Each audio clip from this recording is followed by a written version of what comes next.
Hi, good morning. Welcome to Digital Defense. This is Jordan Robertson in Washington, D.C. This is our weekly internet show covering cybersecurity and practical tips for how to interpret the flood of cybersecurity news that you're all probably seeing on a daily basis. Today we wanted to talk about the U.S. presidential election. It's less than a week away, and with a lot of concern swirling about Russian hackers, the question we're hoping to address today is, can the U.S. election be hacked, and what should you, as voters, do about it, if anything? And there are two main subjects I want to discuss today. And as always, the show is interactive, so for anybody watching, we actively encourage you to write in with your questions, and we will address as many of them as we can during our episode today.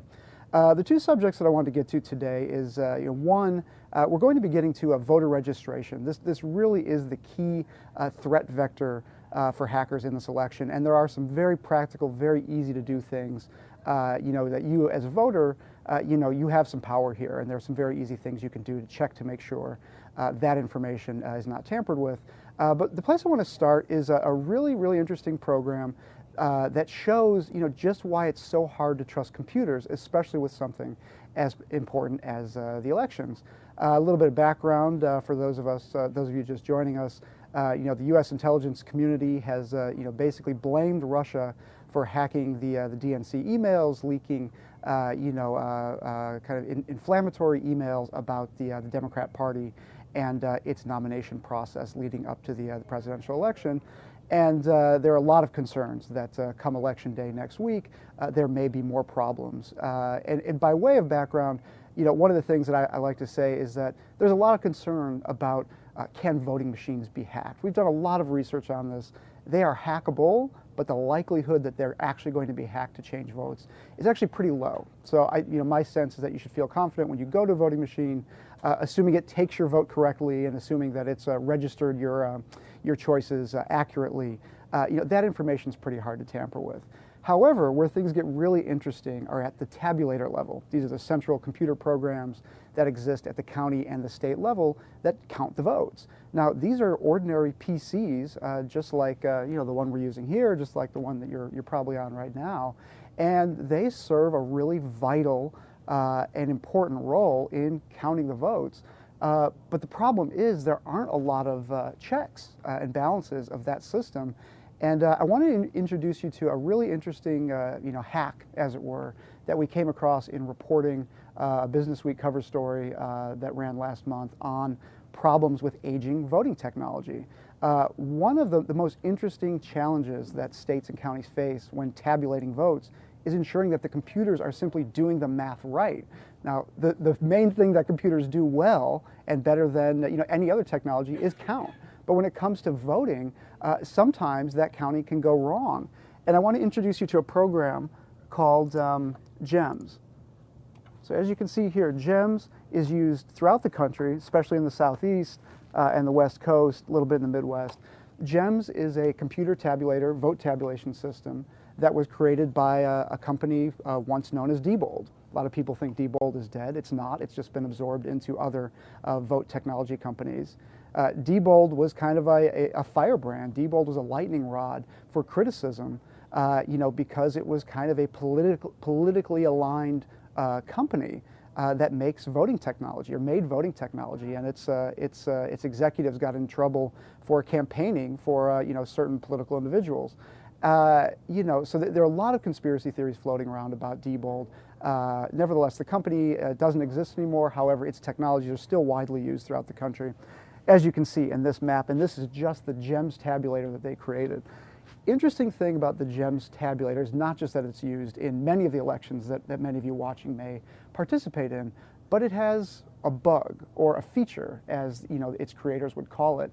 And now this bug was discovered by a computer programmer in Memphis named Benny Smith, who we profiled as part of our Business Week piece. Now Benny has found some really interesting oddities about Memphis's vote counting and vote tabulation, some very serious problems that were undiscovered until he looked into them.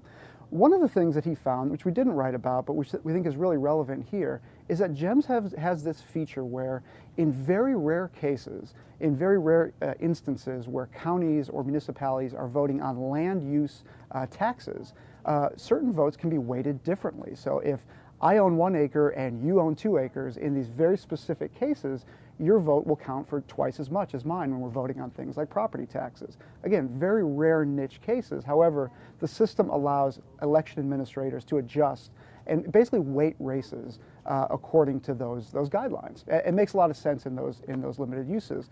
However, what Benny discovered was that this feature appears to be turned on by default across this universe of GEMS databases. So what does that mean?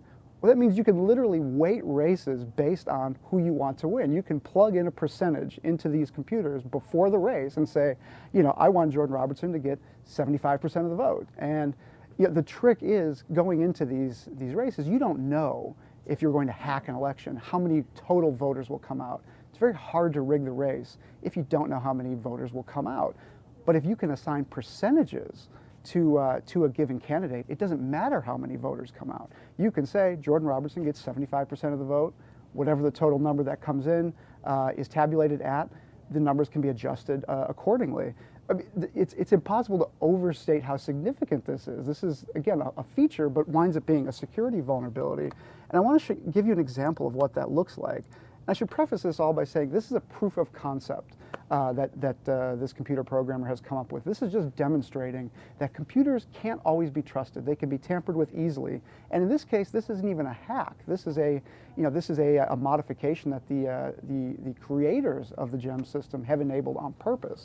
So what you can, sure. I'm going to take a question real quick. The first question to come in is, why does voter fraud allegedly happen in certain states more than others? I should note that what we're talking about here is not necessarily voter fraud.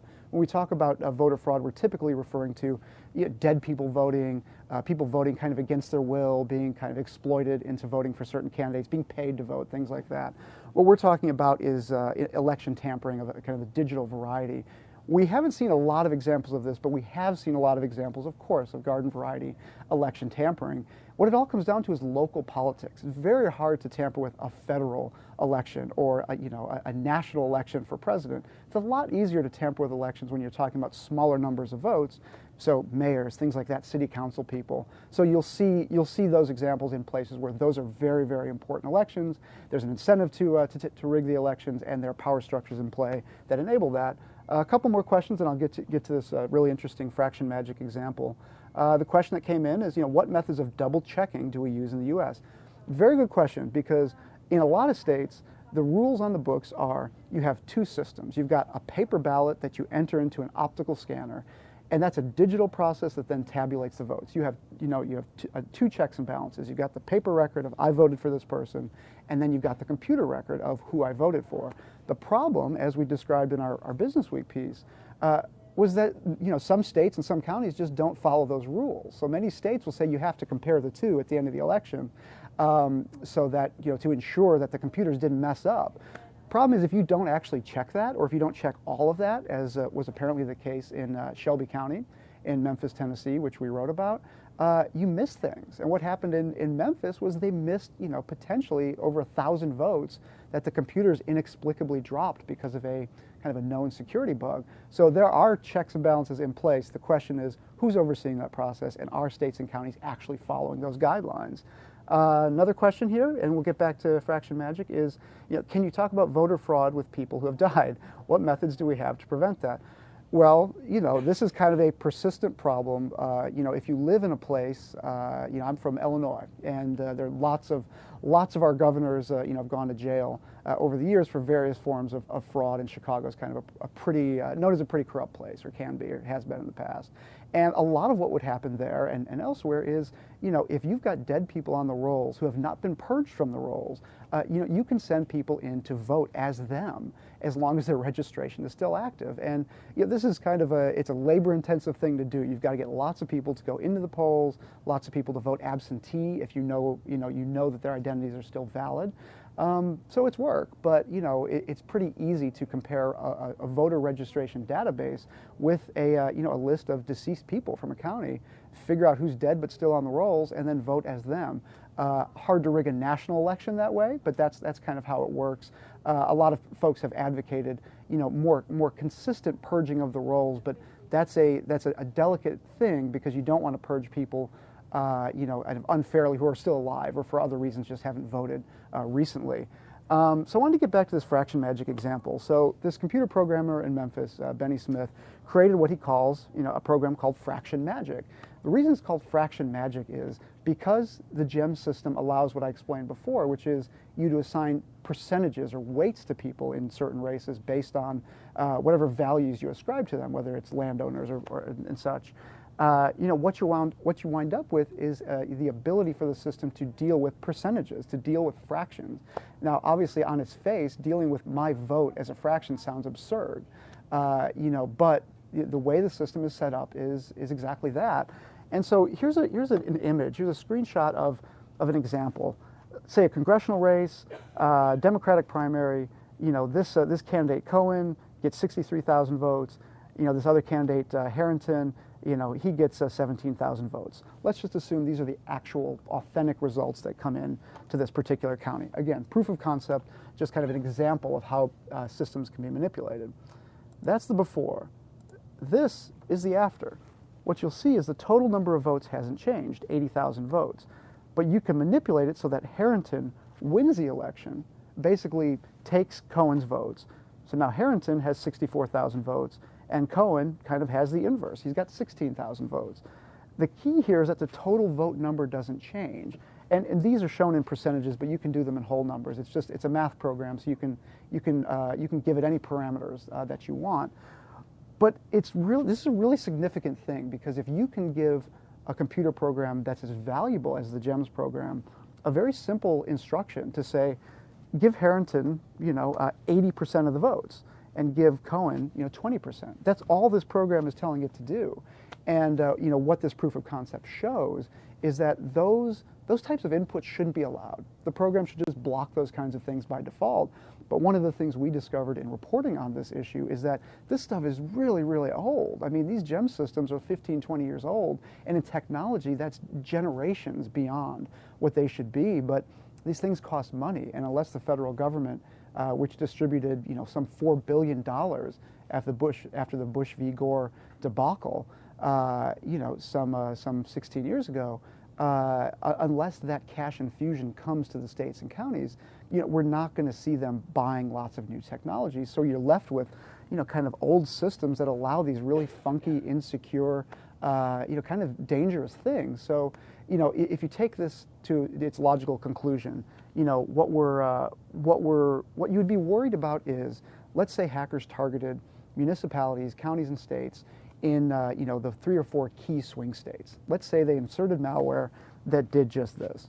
I should point out, this is really easy to spot if you do the audits that we described earlier after the election. But again, not every place does that, especially smaller municipalities. So I wanted to get to tips as well. Wanted to get to something that's really important, which is voter registration. So this is fraction magic, but voter registration is a really important thing. There have been attacks, presumably by Russia, against voter registration systems in the U.S. And the key danger there is that these systems are kind of online. They're protected by firewalls and things like that. But you can access these systems online. Now, that's a really helpful thing if you're worried about voter registration information being changed. The value of that to hackers is, if you change my name and I go to vote, I'm not on the rolls, I have to vote provisionally. That's a hassle. I feel like my vote doesn't really count. The lines are really long. It creates chaos. So a really easy thing to do is, if your state offers it, log in online to the Secretary of State or the Registrar of Voters, whatever your state has, and check to make sure that your personal information is correct and that you know where you're supposed to go vote. Because come election day, what we've heard from hackers is, if you want to disrupt the election, it doesn't happen right now. It happens 24 or 48 hours before voting starts. Not early voting, but the election day. So it's wise to look at that information now and make sure that your name is correct, your address is correct, everything matches your driver's license or whatever other form of government ID you have, and that you know where you're going to go vote. Because if a hacker changed your voting location, a lot of people wouldn't vote. You change it to some place across the city from you, maybe it's miles away, maybe it's at an inconvenient time. That's a really cheap and easy way to disrupt an election. But you, as a voter, have a lot of power, you have a lot of agency. in this case, because in most cases you can check online for what your voter registration information is and whether it's accurately maintained by the state. I want to get to another question here. Are paper ballots safer than computers? This is a really interesting topic because as we've been reporting this subject, all the technology experts we've spoken to, and these are people who live and breathe technology, say the same thing. Elections are not a place where we should rely 100% on technology. There has to be a paper record for things like we described before. If you found that an election is dropping votes, you've got to have a way to validate that. What we found in Memphis was that they don't have paper records. They only have the digital records. So you're talking about this huge digital forensics exercise to figure out who cast votes for whom, were those votes counted correctly? Whereas if you have paper records, you can just run those right through and count them again. So we've gone kind of overcorrected in this space. We've gone 100% technology in some of these locations, and the problem is if you've got a challenge to those elections, you can't say with 100% certainty that those votes were counted fully. Another question here is, why can't we vote from our computers or our phones? Our technology is so advanced. Why are we slacking here? I cover cybersecurity, for Bloomberg, and I can say the easy answer to that is, we haven't solved the problem of hackers and cybersecurity. We've gotten really good at it. There are lots of companies that can prevent attacks very easily, but on the internet, it's just so easy to spoof somebody else, to be somebody else. There was this, very interesting example in Riverside County, California recently, where a bunch of people's voter registration information was changed, on the state of California's website, and the people didn't know until they went to vote in the primaries. The state of California insists there was no hack. Riverside County, where many of these affected voters are from, insists there was. And the result of that was, if you look at the most logical explanation, it's either that the hackers, hacked into a voter registration system, which is very likely, or they simply changed that information online knowing enough about the targeted individuals, things like a social security number, a driver's license number, home address, things like that. So the problem becomes we haven't figured out like a bulletproof way to authenticate people online, to prove that I am Jordan Robertson and I am who I say I am, and that I'm entitled to vote in this election. So in places where they've opened it up to internet voting, overseas military have voted, overseas absentee for many years. There are lots and lots of security problems there that we just haven't figured out, and it all boils down to authentication. The next thing that I wanted to show you, so I showed you fraction magic. There's another slide I wanted to show you that I think would be really instructive as we wrap up here. This is a map. This is an overlay of what you saw before. Green, that's the gem system. That's the tabulator system. Notice that you really only see two other colors on this map: blue and yellow. Blue, yellow, and some pink. These are the 3 or 4 companies that basically dominate our election technology industry. Now, you might think companies that dominate the industry are probably doing it best. That's not true. These are entrenched companies. There's not a lot of money in this marketplace. And you should think of this map when you go to vote next week, if you're going to vote, because this is a problem. This indicates that a small number of companies control the majority of our election technology, and there are fewer checks and balances about who's doing a good job. So my advice, again, go online, check your voter registration information. If all of that's accurate, just know where you're going to vote. There's a huge amount of power you take away from any potential hackers. And also, as you vote, the point of the fraction magic system is that it enables campaigns and civilians and candidates as well to really take some power back and say, if computers are not counting these votes accurately, or if hackers are able to manipulate these results, there's a way to check that. You check the poll numbers at the end of the night. What they did in Memphis was they checked the poll tapes that are stuck against the wall of each polling place at the end of the night. That's a pretty good record of who actually voted for what. Compare that against the central tabulator at the end of the night. This is something every campaign should be doing, because in many ways it's become really hard to trust this technology as kind of a bulletproof technology. I want to thank everybody for writing in and for watching. We're doing this every week, 10 a.m. Eastern for now, and we'd love to have you tune in again. So with that, thanks for watching Digital Defense, and we'll see you again next week.